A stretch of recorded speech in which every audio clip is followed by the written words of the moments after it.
Kuwait, they live like kings. The poorest person in Kuwait, they live like kings. And yet they're not paying. We make it possible for them to sell their oil. Why aren't they paying us 25% of what they're making? It's a joke.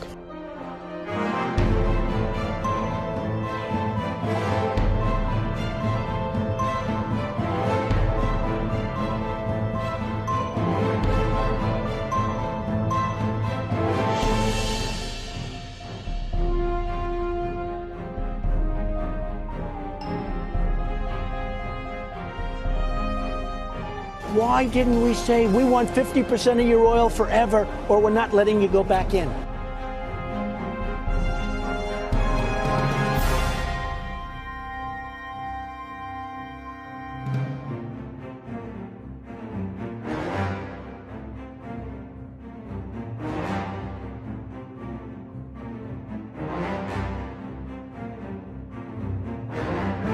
Le Dey d'Alger prend même en otage 2 équipages de navires.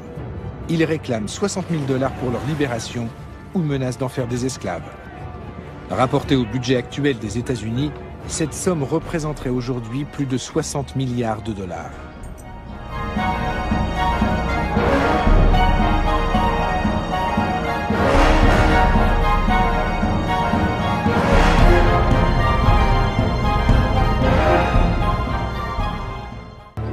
Nous les avons achetés.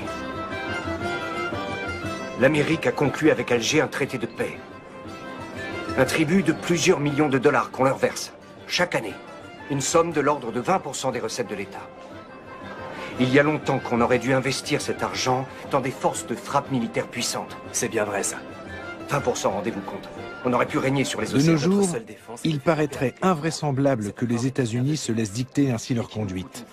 Mais même pour la jeune République, l'humiliation est cuisante.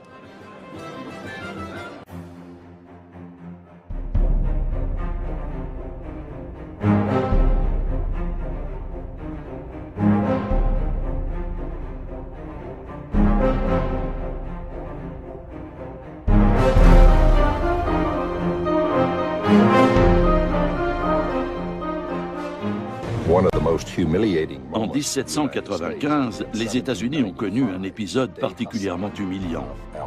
Le Dey Hassan, le régent d'Alger, a exigé que les Américains lui construisent un navire au lieu de lui verser un tribut en espèces sonnantes et trébuchantes.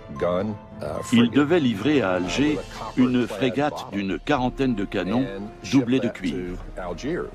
Le président George Washington a écrit qu'il en avait été extrêmement mortifié. Mais les États-Unis étaient faibles à cette époque, et le président a jugé que son pays n'avait pas d'autre choix que de s'exécuter. Il savait pourtant bien qu'avec ce navire de guerre, les Algériens captureraient de nouveaux vaisseaux marchands américains et européens.